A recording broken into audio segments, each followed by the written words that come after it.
ndugu Francis Atwoli, wa branch secretary ambao mmefika hapa siku ya leo, ma shop steward ambao mko hapa siku ya leo, viongozi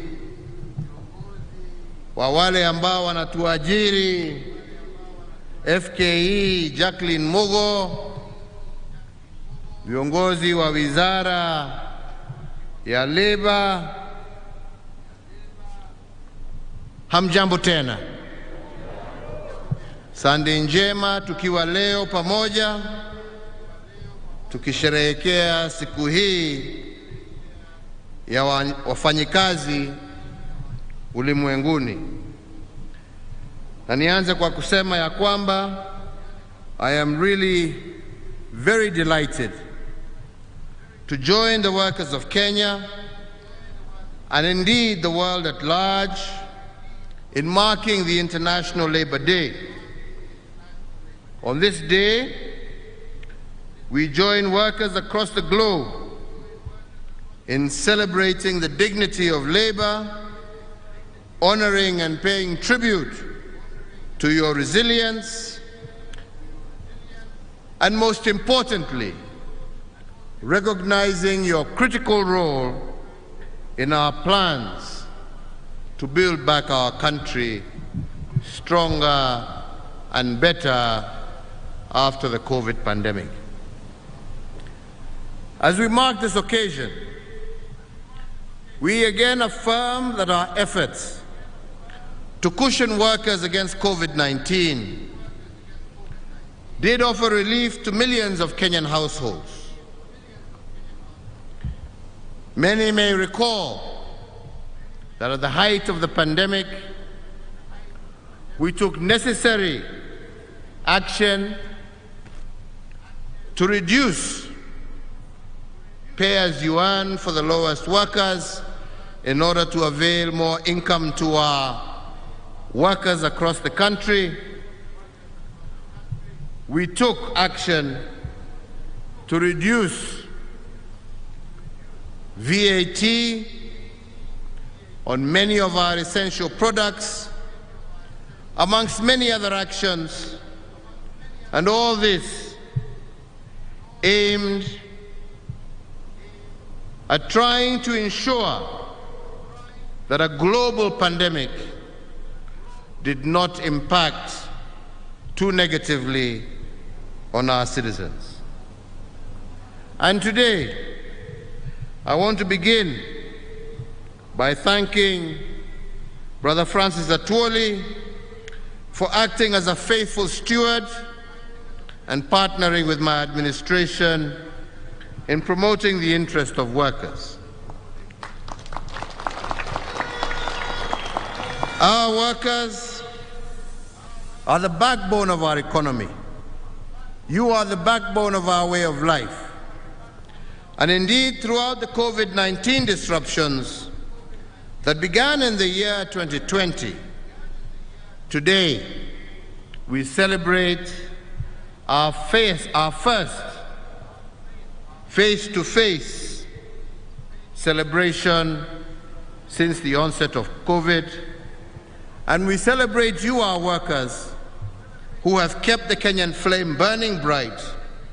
And indeed, for that, as a country, we shall remain forever grateful and indebted to all of you for your genuinity and your support in a very difficult time. Today again, we convene at a unique time in our history, a history of our region and a history of the world. Globally, efforts to build our economies back after the COVID-19 pandemic have been slowed down by a myriad of events on the global scene which have put our multilateral system under undue stress. We all know that from the onset of COVID, and as the world was trying to recover, new geopolitical actions have interrupted our recovery path, matters that have been well beyond the capacity of many nations, especially developing nations across the world. We as Kenya are still a young nation. In fact, as I have said repeatedly, we as Kenya are a work in progress. And like everything else under construction, a nation building is not and can never be an event. It is a process. A process that needs patience, a process that needs perspective, a process that requires sacrifice, a process that requires persistence, but above all, a process that requires and needs positive energy. Great nations across the world are built on positive energy. They are built on hope and affirmation. And you as workers are the embodiment of these pillars. I encourage you to continue powering our development by building and believing and being champions of our Kenyan dream. Leo hii tumekaa hapa, wakati tunaongea nikiangalia huko naona magari ikipita kule juu, barabara za anga. Hii ni kwa sababu ya kazi yenu. Hii ni kwa sababu ya ushujaa wenu. Hii ni kwa sababu ya kuamini ya kwamba nchi yenu inaweza kutimiza mengi, sio kila saa kujilaumu ama kukubali wengine anyway, wacha nisiseme hiyo, mimi nimekuja kuongea mambo mengine.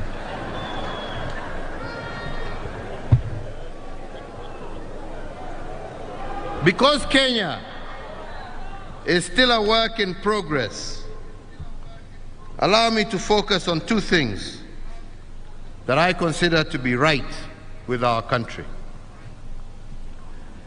And I believe the first has to do with opportunities created by our economic transformation as a nation. A transformation that begins with ideas but ends with hard work before the fruits of prosperity are earned. And these opportunities have been exploited by those who have rejected labels that disempower them, that discourage them, and instead have been taken up by those who want to embrace truth that inspire the work of these hands that God has given us. They have resolved not to be organized by the politics of division, hatred, and baseless promises. Rather, they have seized the day and thus migrated from also being earners of wage to owners of capital. I want to give example of one particular group of Juakali artisans who for a long time have operated on Ngong Road, have operated in Kariobangi and in Kamukunji. They came together and have built a company that today is worth over 250 million Kenya shillings, a quarter of a billion shillings, ya wafanyikazi wa Juakali. And they have been able to do this because they believed in their own capabilities and not in difficult and empty political promises. And this is what should inspire us all, and in particular our young people. And I want to tell you how they did it. When my administration rolled out the affordable housing scheme under our Big Four agenda in 2019, a group of Juakali artisans from these areas came to see me and said that they wanted to be involved in that agenda. And we contracted them to make doors for the houses that were being built for one of our projects. And as they executed this contract, they decided to form a company that would receive their payments.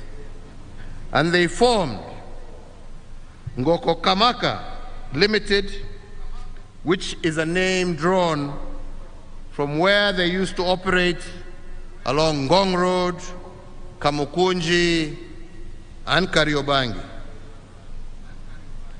On completing their task of building those doors just for one estate, this group of Juakali artisans bought 55 units of the houses of whose doors they were making, and in 2 years, they have moved from an ad hoc Juakali entity to a formal business entity which has the requisite creditworthiness to take large loans from banks. Today,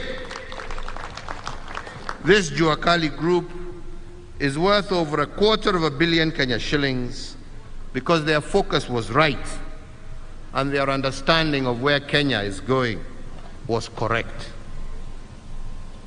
There are other examples of positive energy. As many shouted and screamed at the height of the pandemic, as opposed to helping us find solutions, we came up with a Juakali initiative to take into account the many who, from no fault of their own, lost employment, and we managed to mobilize resources for the Kazi Mtaani initiative, an undertaking that we took as an administration to cushion our well-meaning young people from the COVID-19 pandemic. And as a result, across the country, over 500,000 young people managed to benefit, and some still continue to benefit from this initiative. But despite the fact that some had lost their jobs, the Kazi Mtiani initiative allowed them to form 1,266 youth groups that were not organized by government, but were organically formed by the young men and women themselves. Of these groups, 1,025 have benefited from commercial loans and our affirmative action funds. Similarly, they have established since then 2,113 new businesses that did not exist before COVID in agribusiness, in retail and services such as salons and barber shops across the country. Wakenya ambao walikubali na wakasema hawatashindwa na shida, watajichukulia hatua na tukasaidiana na wao. Mambo ya kuongea matope na matusi haijengi nchi. Mpende msipende, haijengi nchi. Hiyo ndio ukweli. This is testament that if we as a country focus on our capabilities over empty political promises, then the impossible is nothing. If Juakali artisans can do and form corporations that are now worth millions of shillings in less than 2 years, and those who form themselves in groups under Kazi Mtaani are able to start small businesses across the country, I believe every Kenyan can do the same if they focus on their capabilities and exploit the positive side of what is right about our country. Indeed, another uplifting example worth mentioning on the economic front has to do with the quality of our workforce. The World Bank, kwa sababu Sisi, we don't like looking at statistics. We like creating statistics. Kulingana ni nani anaongea. Ukisikia huyo ni mkubwa anaongea, mnasiri hiyo ndio ukweli.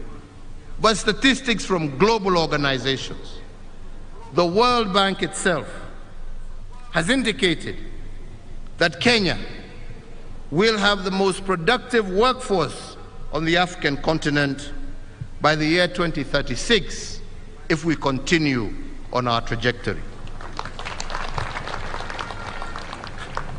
And this excellence, as we have just heard, is not only just being felt in Kenya, but it is also being felt internationally. Today, we as Kenyans are the third largest skilled workforce of all foreign workers in the United States of America. Kenya, nchi ndogo. That phenomena is replicated across the globe, with Kenyans driving ICT, education, healthcare, construction, tourism and hospitality, and many other sectors in countries far away from Kenya. So today, as we recognize our Kenyan workers working here locally, I also recognize and honor our Kenyan workers in the diaspora. Today, ladies and gentlemen, they are one of our biggest resources as a country.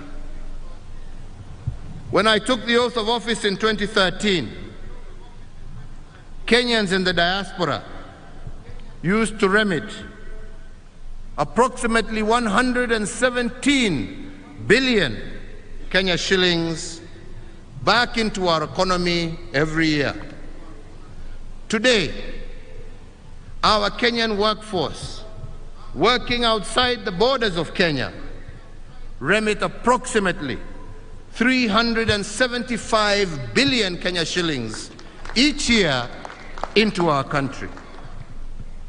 This colossal contribution has not been created by superheroes. It has been created by ordinary Kenyans, driven by our belief in their capabilities, driven by what is right about our country. Above all, they are experiencing individual prosperity in the countries that they work, but also building a brighter future for their families back home. The second ground for positivity and belief in what is right about Kenya is that while we are faced with challenges, we have laid foundations that we require in order to overcome these challenges. In pondering these challenges, I invite you once again to view them through the lens of what is right about Kenya. There is no question, fellow Kenyans, that the cost of living throughout the globe has shot through the roof as a result, first of COVID-19, and consequently as a result of the conflict that is ongoing in the Ukraine and Russia. But we here in Kenya have taken measures that we consider sustainable. I know people would want more, but we can only do that which is sustainable, that which we can afford, to cushion the vulnerable, including workers and our farmers, especially on the cost of inputs. And today I just want to use the cost of fuel as an example. Many do not know that Kenya is one of the few countries in the world that has cushioned its population against rising prices of fuel. In fact, our fuel price of petrol, diesel, and kerosene is today amongst the lowest in our part of the continent. If we had not protected our consumers against this global increase in fuel prices, our petrol prices would have been approximately Kenya shillings today, 173 shillings per litre for petrol. But in order to cushion our people and to do so sustainably, the government has had to pay 29 shillings per litre as a subsidy in order to keep the prices at the level they are. We have similarly subsidized diesel and kerosene. Currently, our diesel pump price is Kenya shillings 125.5 a litre. Again, the lowest price of diesel in our region, and beyond this, it is secured by a government subsidy of 40.2 shillings per litre. If it was not for the subsidy, the price of diesel would today be 165.7 shillings per litre, or 25% more than the current price. What this means is that without intervention, everything transported by diesel engines would have gone up by 25%. Na hapo nitasema, kwa sababu Madam Mugo yuko hapa, na nashukuru vile umesema ya kwamba hii ni partnership, na ni partnership ya wale ambao wanaajiri, ya wafanyikazi wetu na serikali. Lakini ni hatia kubwa sana kwa wengine kuchukua pesa, kwa sababu hii pesa ya subsidy sio pesa ya Uhuru, ni pesa ya hawa wafanyikazi ambao wametoa kwa kodi. Na ikiwa wengine wenu mutatumia hii subsidy na badala ya kupatia Wakenya mafuta, munaenda kuuza hiyo mafuta kwa bei ya juu kwa nchi ingine, tunawaona na tunawaangalia na tutawachukulia hatua. Kwa sababu hii ni pesa ya Wakenya, ni kodi ya Wakenya, na hamwezi kutuambia na mtuambie hatuna mafuta kwa stesheni zetu, na tunajua hiyo mafuta munauza kwa nchi zingine nje, mukitumia ati ndio mutengeneze faida huko badala ya kurudisha benefit kwa wananchi wa Kenya. Please tell your people it is a partnership. We must work together, and we need to benefit our people through our taxes and through our sweat. Yetu sio ya kusaidia nchi zingine, yetu ni ya kusaidia wananchi wetu. Na hiyo ni ukweli wa mambo, na mutaiona tu.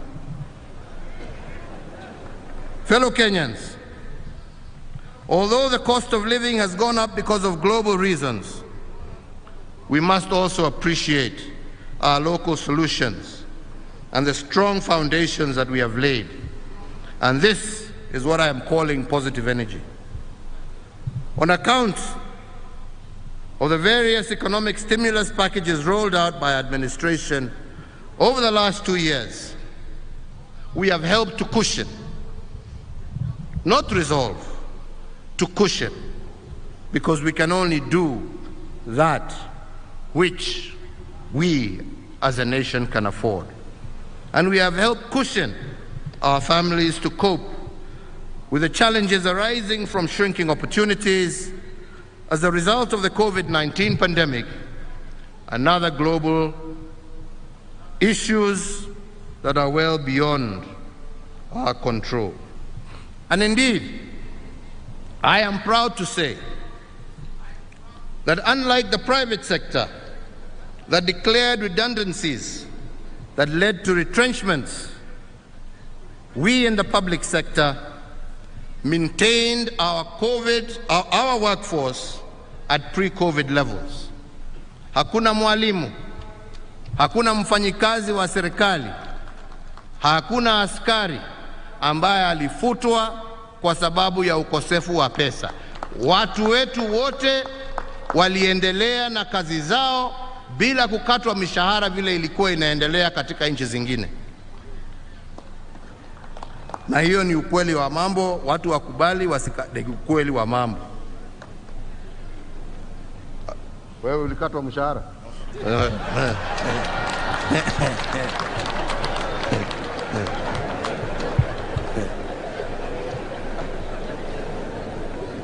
So in that same regard,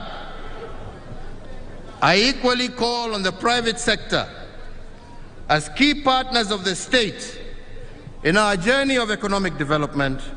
Please, let us work in the same spirit, Madam Jane Mogo, you've just mentioned.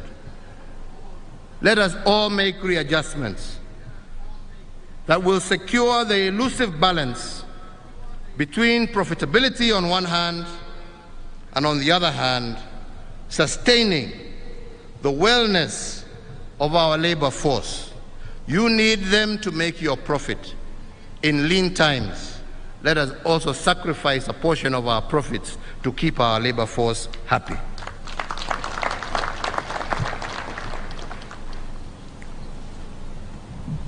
Kwa hivyo, nikija kumalizia,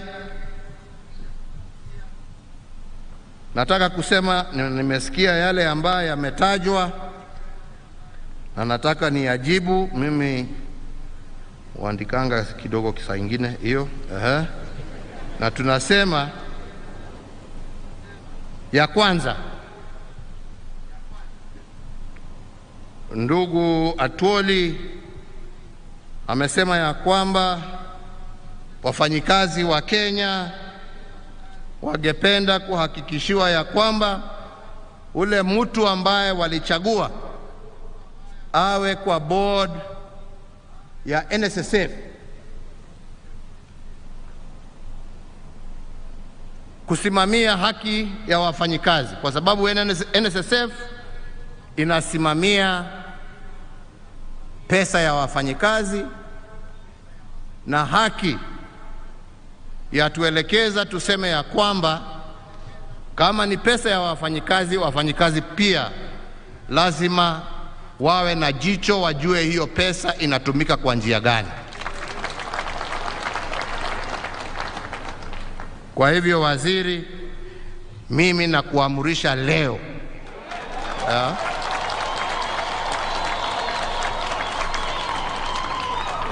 ya kwamba hii sikukuu ndefu ambaye Mwenyezi Mungu ametupatia, ikifika Wednesday, mimi nataka kuona gazette notice ikiweka huyo mtu kwa kazi. Agreed? Na hiyo ni amri, sio maombi. Yake ilikuwa maombi, yangu ni amri. Yeah. Si ni namna hiyo? Ya pili, umesema ya kwamba kwa board ya NHIF, ile sheria ambayo iko imenyima wafanyikazi wa Kenya haki ya kuwa na kiti katika hiyo board. Wajumbe wako ndio hawa, na waona na waangalia. Maina Kamanda namuona Chief Whip hapo, nawaona wengine. Madam yuko hapa wa Nairobi, dada yuko pale. Hebu simameni muonekane. Haya, ongea na watu yako, hawa ndio watu yako. Sheria ni yao, wakipitisha mimi nitaweka kidole. Si namna hiyo? Kila mtu na kazi yake jameni. Ama ni namna gani?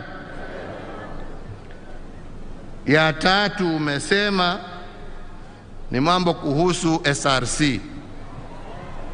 Tuoli my friend. Sasa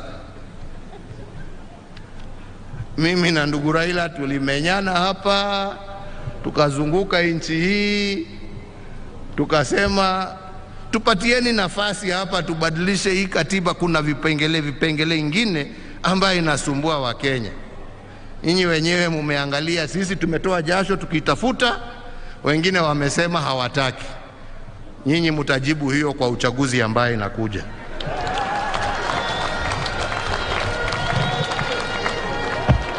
Hiyo ni yenu mujibu.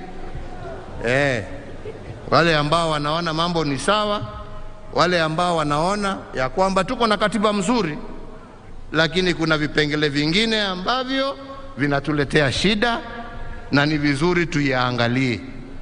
Mimi najua fikira zangu ziko wapi na vile nimejaribu, lakini kwa sababu uwezo ni wa Mwenyezi Mungu, sio wangu pekee. Uwezo ni wenu nyinyi wa Kenya. Uwezo ukaenda ukachukuliwa hapo na koti, na mimi nikasema sina vita na mtu. Mtaamua hiyo kwa mtaamua vipi jameni? Mnataka tubadilishe hii tutengeneze ama mnatakaje? Nataka kuona kwa mikono ni wangapi wanasema tunataka tutengeneze na ndio haki ipatikane. Ama ni namna gani wenzangu? Tusije tuwe watu ambao ni wadanganyifu.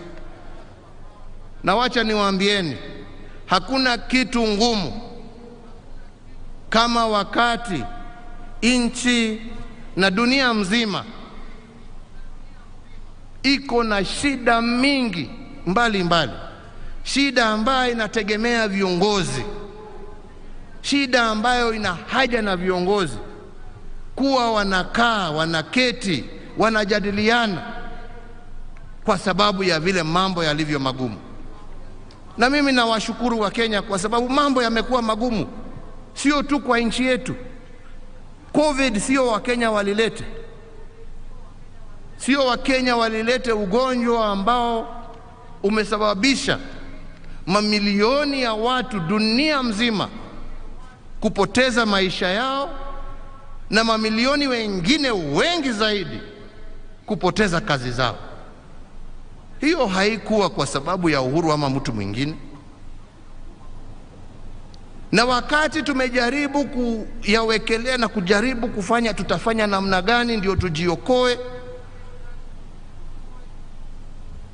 tumeanza sasa kujitokeza, tumeanza sasa kuona barabara. Wengine wameanza vita ambaye sisi hata hatuelewi,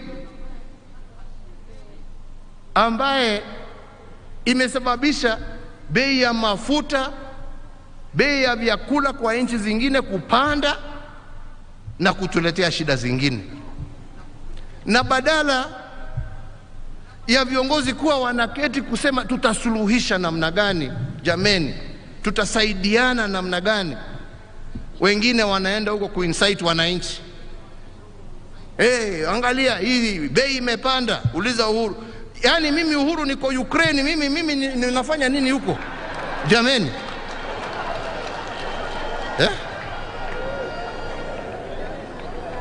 Mimi COVID nilikuwa huko kulea kutoa mimi.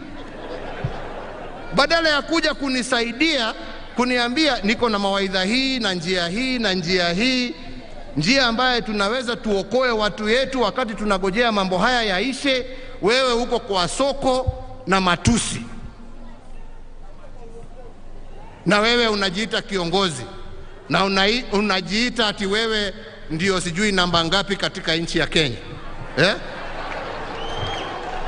Uko wapi? Badala ya kunisaidia kuondoa hiyo shida, wewe uko kwa soko kusema ulizeni ule.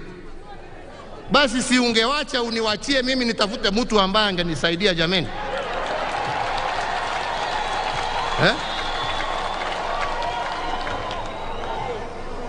Tuambiane ukweli jameni. Mimi wakati unafika lazima watu waambiane ukweli. Wewe unajua hii shida sio ya mtu. Hii ni shida ya uko wapi wakati mimi nakuhitaji? Na ndio mimi nashukuru huyo mzee. Huyo mzee at least hata kama alikuwa na mambo yake alikuja kunisaidia. Na hiyo ndio ukweli wa mambo. Na alijua hii sio shida ya mtu, ni shida ya nchi, ni shida ya ulimwengu. Tutasaidiana njia gani ndio tuokoe wananchi wetu. matusi ndio nawaambia, and empty promises take you nowhere. But hard work, the labor of your hands, na hiyo ndio Mwenyezi Mungu alitufundisha, na hapo ndipo tulipo. Kwa hivyo Wakenya wenzangu, recognizing because of all these challenges that we have not had a review of the minimum wage over the last 3 years, further acknowledging the increased cost of living, with inflation currently hovering between 5 and 6% annually. In that regard, and in full appreciation of the critical contribution that our Kenyan workers have made to our economy during that very difficult time, as a caring government, we find there is a compelling case to review the minimum wages so as to cushion our workers against further erosion of their purchasing power, while also guaranteeing the competitiveness of our economy. And in that context, I today declare an increase of the minimum wage by 12 percentage points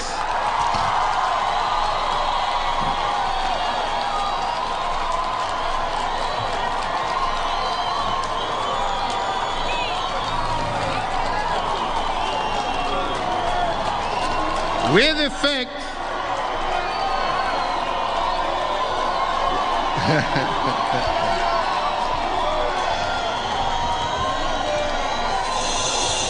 with effect from the 1st of May 2022, yani leo. And finally, fellow Kenyans, let me take this opportunity to thank our ministry, to thank KOTU and our stakeholders, and at the same time congratulate the Honorable Gilbert Hugbo, former Prime Minister of Togo, on being elected the first African Director General of the International Labour Organization. Through our ministries of labor, foreign affairs, and through our organization, KOTU, Kenya was at the forefront in lobbying for this appointment, and it is indeed my earnest desire that he will work towards placing our African labor movements on the global map. I wish you all, viongozi mukirudi, kwa wafanyikazi wenzenu, muambie a happy Labor Day. Shukurani nyingi kwetu sisi zote, kwa wao, kwa vile wamejitolea miaka hiyo ya ugumu, na hakikisho ya kwamba tutaendelea kusaidiana pamoja kuhakikisha tumeimarisha uchumi wetu wa nchi yetu. God bless you all, na Mungu aibariki na ailinde Kenya. Asanteni sana.